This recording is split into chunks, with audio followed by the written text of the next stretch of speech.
Hello everybody. Today we will read chapter 19 which is January night. आज हम chapter 19 पढ़ेंगे जो कि है जनवरी नाइट मीन्स जनवरी की रात. So first we read Be Ready. So let's start reading January night और पूस की रात. तो जो ये आपका चैप्टर है जनवरी नाइट, इसको पूस की रात नाम से भी ये स्टोरी फेमस है. पूस की रात is one of the most powerful short stories of Premchand, a famous Hindi writer. ये जनवरी नाइट और पूस की रात जो स्टोरी है बहुत पॉपुलर स्टोरी है जो कि प्रेमचंद हिंदी के जो काफ़ी फेमस लेखकीय हैं उन्होंने लिखी है. This is a world inhabited by people like Halku forced to spend the bitterly cold winter night in the open without a blanket.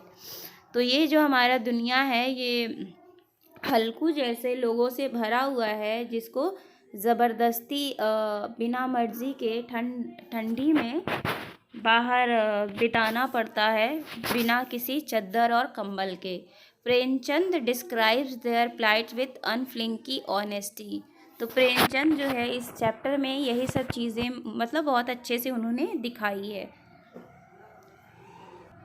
तो चलिए अब चैप्टर पढ़ते हैं. Halku came in and said to his wife, the landlord's come, get the rupees you set aside, I will give him the money. तो हल्कू घर के अंदर घुसता है और अपनी बीवी से कहता है कि द लैंडलॉर्ड ज़मींदार को बोलते हैं. तो ज़मींदार आया हुआ है तो वो पैसे दो जिसको तुमने अलग से बचा के रखा है, जो मैंने तुमको अलग से संभाल के रखने के लिए दिया था वो दो. Munni was sweeping. मुन्नी जो है हल्कू की वाइफ का नाम है, तो वो उस वक्त झाड़ू लगा रही थी. She turned around and said. तो जब हल्कू ने उससे बोला तो वो उसकी तरफ मुड़ी और बोली, बट देयर्स ओनली 3 रुपीज़. लेकिन वहाँ पे तो सिर्फ 3 ही रुपए हैं. If you give them to him, अगर वो 3 रुपए भी तुम उस ज़मींदार को दे दोगे, where's the blanket going to come from, तो कंबल कहाँ से खरीदोगे. Tell him we will pay him after the harvest, not right now. तो ऐसा है तुम उसको बोल दो कि हम जो है वो पैसे जो हैं हम खेती कटने के बाद उसको दे देंगे, अभी नहीं दे सकते. For a moment Halku stood hesitating. तो कुछ देर के लिए तो वो हिचकिचाता रहा. January was on top of them. जनवरी जो है सर पे थी. Without a blanket he could not possibly sleep in the fields at night. और जनवरी की ठंड में बिना कंबल के कोई भी खेत में तो रह नहीं सकता. But the landlord wouldn't be put off. लेकिन लैंड लॉर्ड जो ज़मींदार था वो भी मानने वाला नहीं था. He did threaten and insult him. वो ज़रूर उसको डराता और उसकी बेइज्जती करता. Trying to coax her Halku said, come on give it to me, I will figure out some other plan. तो अब हल्कू को कुछ समझ में नहीं आ रहा था कि उससे डर भी लग रहा था कि ज़मींदार तो उसको डराएगा धमकाएगा. तो उसने अपनी बीवी को मनाते हुए कहा, करे जाने दो, हम कोई जुगाड़ और कर लेते हैं. ऐसा है तुम मुझे मैं कोई और प्लान देखता हूँ. Munni was angry. She said, you just tell me what other plan can be found. तो मुन्नी को अब गुस्सा आ गया. उसने कहा, तुम मुझे बताओ कि कौन सा प्लान है, क्या तुम देखोगे, कैसे जुगाड़ करोगे. Is somebody going to give you a blanket. क्या कोई और तुम्हें आके कंबल देने वाला है. वॉट आई से is give up this farming. मैं तुमसे कहती हूँ ना कि ये किसानी छोड़ दो. Whatever you harvest goes to pay up the arrears. जो भी तुम काटते हो वो किस हमारे कर्जे में ही चला जाता है. Were we born just to keep paying off debts. क्या हम इसीलिए पैदा हुए हैं कि हम सिर्फ अपना उधार चुकता करते रहेंगे. I won't give up the money. मैं तुम्हें बिल्कुल भी पैसे नहीं देने वाली. Sadly Halku said, then I will have to put up with his abuses. तो अब वो हल्कू थोड़ा उदास हो गया. तो उदासी में उसने कहा, हाँ अब तो मुझे उसकी गालियाँ सुननी ही पड़ेंगी. Losing her temper, Munni said, why should he abuse you, is this his kingdom. But as she said, she realise the bitter truth in Halku's word. She went in, took out the rupees and handed them over to Halku. तो जब हल्कू ने कहा कि वो तो अब मुझे पक्का गाली देगा, तो उसको और ज़्यादा गुस्सा आने लगा। तो फिर उसने भी चिल्ला दी, मुन्नी ने हल्कू के ऊपर चिल्लाया कि वो तुम्हें क्यों गाली देगा, क्या ये पूरा राज्य उसका है। पर जैसे ही उसने ये बात बोली तो उसको भी समझ में आ गया कि हल्कू सच्चा है और वो सच बोल रहा है, और इस वजह से वो अंदर गई, अंदर से जो पैसे उठा लाई और उसने हल्कू को दे दिया। हल्कू took the money and went outside looking as though he were tearing his heart out and giving it away. हल्कू जो है पैसा लिया और घर से बाहर बाहर निकला, और उसको ऐसा फील हो रहा था जैसे कि उसके दिल के दो टुकड़े हो गए हैं, क्योंकि वो उसका जो पैसे थे उससे उसके कंबल आने वाले थे जिससे कि उसकी ठंडी से बचाव होती, और वही जो है उसको ज़मींदार को देने जा रहा था, तो जिसकी वजह से इसको ऐसा लग रहा था जैसे उसके दिल के टुकड़े हो जाएंगे। He did save the rupees from his work piece by piece for his blanket. उसने अपने काम से छोटे छोटे पैसे कर करके उसने उतना बचा के रखा था कंबल खरीदने के लिए। Today he was going to throw it away, और आज वो पैसे भी उसके हाथ से चले गए। With every step his head sank lower under the burden of his poverty. तो जैसे जैसे वो कदम बढ़ाता वैसे वैसे उसकी गर्दन जो है ऐसा लग रहा था जैसे कि वो गरीबी से धंसा हुआ है। It was a dark January night in the sky even the stars seem to be shivering. तो वो रात जो थी जनवरी की रात थी, और तारे भी ऐसा लग रहा था जैसे कि वो कांप रहे हों। At the edge of his field under a shelter of cane leaves Halku lay shivering on a bamboo cot wrapped up in his old burlap shawl. Under the cot was his friend Jabra the dog. Neither of them was able to sleep. तब वो जनवरी की रात थी और तारे भी ऐसा लग रहा था कि वो कांप रहे थे, और उसके खेत के किनारे में ही उसने एक गन्ने के पत्तों का छप्पर लगा के रखा था, और हल्कू जो है अपनी चारपाई पे बैठा हुआ था, और वो उसने एक पुरानी शॉल ओढ़ रखी थी, और ठंड की वजह से वो काँप रहा था। और उसकी चारपाई के नीचे ही उसका दोस्त जिसका नाम था जबरा वो भी बैठा हुआ था, और दोनों को नींद नहीं आ रही थी क्योंकि वहाँ पर बहुत ही ज़्यादा ठंड थी, और जनवरी में वैसे भी ठंड रहती है। तो वो एक तो घर के बाहर थे, ऊपर से खेत था, तो वो ठंडी ठंडी हवाएं बहुत चल रही थी, जिसकी वजह से दोनों को नींद नहीं आ रही थी। Halku made up his mind that however things were he would sleep now. तो हल्कू ने अपना मन बना लिया कि अब चीज़ें जैसे भी हों वो सोने की कोशिश ज़रूर करेगा। When he could no longer bear the cold, he gently picked Jabra up and got him to fall asleep in his lap. तो जब वो ठसका ठंडी से ठंड बर्दाश्त नहीं हुई, तो उसने धीरे से आराम से जबरा को अपनी गोद में ला के बैठाया, जिससे कि उसको थोड़ी सी गर्मी मिले, और वो उसकी मदद से वो भी सोने की कोशिश करने लगा। हल्कूज innocent heart there no resentment of his smell.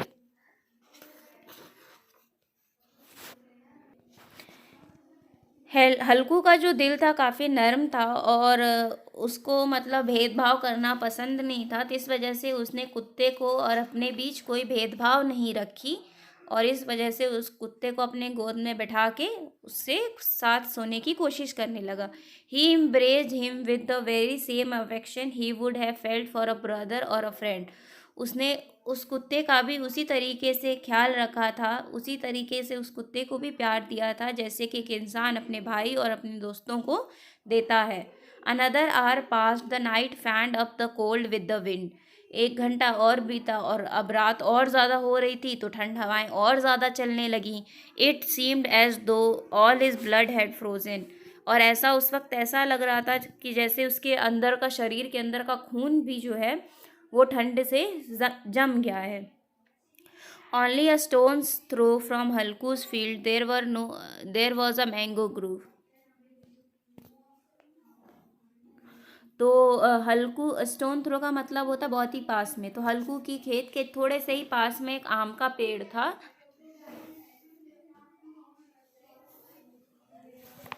He thought if I go and get a pile of leaves I can make a tyre of them and keep warm.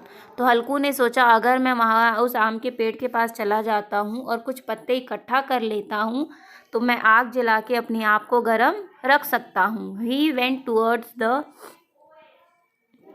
Groove and began to gather the leaves. तो वो अब उस पेड़ के पास गया और उसने वहाँ पे ढेर सारी पत्तियाँ इकट्ठा की। In a little while he had a great heap. तो कुछ ही देर में उसने बहुत ढेर सारे पत्तियों के ढेर इकट्ठा कर लिए। ही सेट फायर, फिर उसने आग लगा दी उस पत्तों में। In a little while the fire was burning merrily. तो पत्ते सूखे होने की वजह से थोड़ी देर में ही आग जो है बहुत तेज़ी से जलने लगी। He sat before the fire and let it warm him. तो आग के करीब में जाके बैठ गया और अपने आप को गर्म करने लगा। The leaves were all burned up. तो पत्तियां जो थी बहुत सूखी हुई थी, जिसकी वजह से थोड़ी देर में ही वो सारी की सारी जल गई। Darkness covered the orchid again. और उसके बाद फिर से चारों तरफ अंधेरा हो गया। पत्तियां जब जल रही थी तो चारों तरफ रोशनी हो गई थी, तो सब कुछ दिख रहा था कि उसके खेत में क्या हो रहा है क्या नहीं हो रहा है। वो सारी चीज़ें हल्कू को नज़र आ रही थी। लेकिन जैसे ही आग बुझ गई वैसे ही चारों तरफ फिर से अंधेरा छा गया। अलकू wrapped himself up in his shawl again। तो अलकू ने फिर से अपने आप को अपनी शॉल में ढका। The fire had warmed him, but as the cold began to spread, he felt drowsy। आग से उसको थोड़ी सी तो गर्मी लग गई थी, लेकिन उसको आग से थोड़ी सी तो उसको गर्मी लगी थी, लेकिन अब धीरे धीरे जो है उसको जो है अब नींद सी आने लगी थी। Jabra gave a loud bark and ran towards the field. और जबरा जो है तभी उसको अचानक से खेत में कुछ सरसराने की आवाज़ आई, तो जबरा जो है खेत के पास गया और भौंकना शुरू कर दिया। हल्कू realise that a pack of wild animals had probably broken into the field.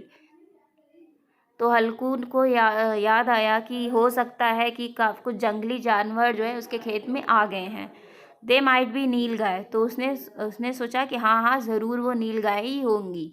He heard the noise of their moving around. तो हल्कू ने भी उनके चलने की आवाज़ें सुनी।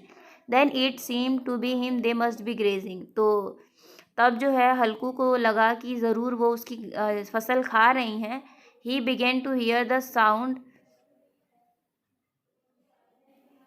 of nibbling। he thought no with jabra around no animal can get into the field। तो अब जो है उसको चबाने की आवाज़ आने लगी। जैसे गायें चारा खाती हैं तो चबाती है ना, तो उसी तरीके से उसको चबाने की आवाज़ आने लगी। लेकिन उसको लगा कि जबरा है तो जबरा जब तक है तब तक कोई जानवर तो खेत में आएगा ही नहीं। तो फिर वो भी एक तरह से चुपचाप बैठ गया। Jabra went on barking then again there was the sound of munching. Jabra ने भौंकना फिर से शुरू किया और फिर से मुंह चलाने की आवाज़ आने लगी उसके खेत से। There were animals eating his field just when the crops were ready. तो अब वो जो जानवर थे वो सारी की सारी उसके फसलें थे वो खाने लगे। अभी वो फसल पूरा भी नहीं हुआ था, लेकिन उन्होंने खाना शुरू कर दिया। What a fine crop it was and these cursed animals were destroying it। तो उसने सोचा कि कितना बढ़िया मेरा फसल था और अब ये जानवर जो है मेरी फसल जो है ख़राब कर रहे हैं। With a firm resolve he got up and took a few steps। अब उसने सोचा कि मैं ज़रूर जाके इनको भगाने की कोशिश करता हूँ, और कुछ ही कदम उसने आगे बढ़ाया था।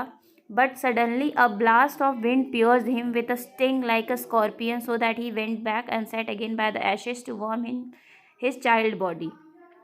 तो जैसे ही उसने कुछ कदम बढ़ाया था खेत की तरफ जाने के लिए, तभी अचानक से फिर से तेज़ हवाएं चलने लगी और उसको ऐसा लगा जैसे कि किसी बिच्छू ने उसको आके डंक मार दिया हो। और फिर इसी वजह से वो वापस अपने उस आग वाली राख के पास जाके बैठ गया और अपने आप को गर्म करने की कोशिश करने लगा। Jabra was barking his lungs out, the nilgai were devastating his field and Halku went on sitting peacefully near the warm Ashes.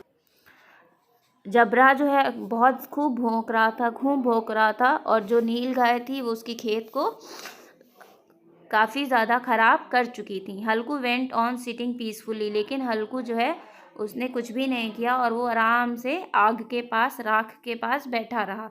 His drowsiness held him motionless as though with ropes. तो उसकी जो नींद थी वह बहुत ज़्यादा उसको नींद आने लगी। Wrapped in his shawl he felt sleep on the warmed ground near the ashes। तो उसने अपने आप को शॉल में ढका और राख के पास वो बैठा था, तो उसको गर्मी आ रही थी थोड़ी। तो और इस वजह से वो सो गया। When he woke in the morning the sun was high and Munni was saying, तो जब उसकी सुबह नींद खुली तो सूरज जो है ऊपर चढ़ा हुआ था और उसकी बीवी उससे कह रही थी, are you going to sleep all day, तुम पूरा दिन ऐसे ही सोओगे? You came out here and had a fine time while the whole field was being flattened. तो उसकी बीवी ने उससे चिल्ला के कहा कि तुम यहाँ आए थे ताकि फसल बचा सको, लेकिन अब तो पूरी की पूरी फसल जो है वो नीचे दब गई है, पूरी गायों की वजह से, नील गाय की वजह से वो पूरी बर्बाद हो गई है। Halku got up and said, then you have just come from the field. हाँ, तो मतलब तुम अभी खेत ही देख के आ रही हो ना? तो मुन्नी रिप्लाई करती है, यस, हाँ मैं खेत देख के ही आ रही हूँ। इट्स ऑल ruined, अब वो सारा का सारा बर्बाद हो चुका है। And you could sleep like that, और तुम ऐसे ही सो रहे हो। पूरी की पूरी फील्ड जो है हमारी ख़राब हो चुकी है और तुम ऐसे ही बैठे सो रहे हो। हल्कू सॉट एन एक्सक्यूज़, तो हल्कू ने एक बहाना देते हुए कहा, you worry only about your crop, I had such a pain in my belly I can't describe it. तो उसने कहा, तुम सिर्फ खेत के बारे में ही सोचो, मेरे पेट में इतना तेज़ दर्द हो रहा था रात में कि मैं तुमको बता नहीं सकता। तुम उसकी चिंता नहीं कर रही हो, तुम सिर्फ खेत के बारे में सोच रही हो।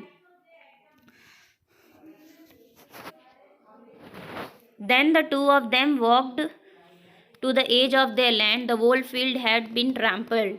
तो अब दोनों ही वापस खेत के साइड में गए और उन्होंने देखा कि पूरी की पूरी जो फसल है वो ख़राब हो चुकी थी। And Jabra was stretched out under the shelter as though he were dead. तो जबरा जो है वो झोपड़ी के नीचे अच्छे से आराम से सो रहा था जैसे कि वो मर चुका हो। मुन्नी जो है वो फसल देख के काफ़ी ज़्यादा उदास हो गई। तो मुन्नी ने कहा, अब क्या करोगे? अब मुझे लगता है, मुन्नी ने कहा कि मुझे लगता है तुमको कहीं और जाके कुछ और काम देखना चाहिए। तो हल्कू ने भी कहा, मतलब हामी भरते हुए कहा कि हाँ, और जब मैं कहीं और जाऊंगा तो मुझे ऐसे रात भर मुझे ठंडी में सोने की ज़रूरत भी नहीं पड़ेगी। मैं कुछ और काम की तलाश करता हूँ। तो ये थी आपकी स्टोरी जनवरी नाइट, जो कि हल्कू और उस गरीबी और ज़मींदार के बारे में थी कि मजबूरियों में इंसान को क्या क्या करना पड़ता है। आई होप आप सबको समझ में आ गया होगा। Thank you everyone.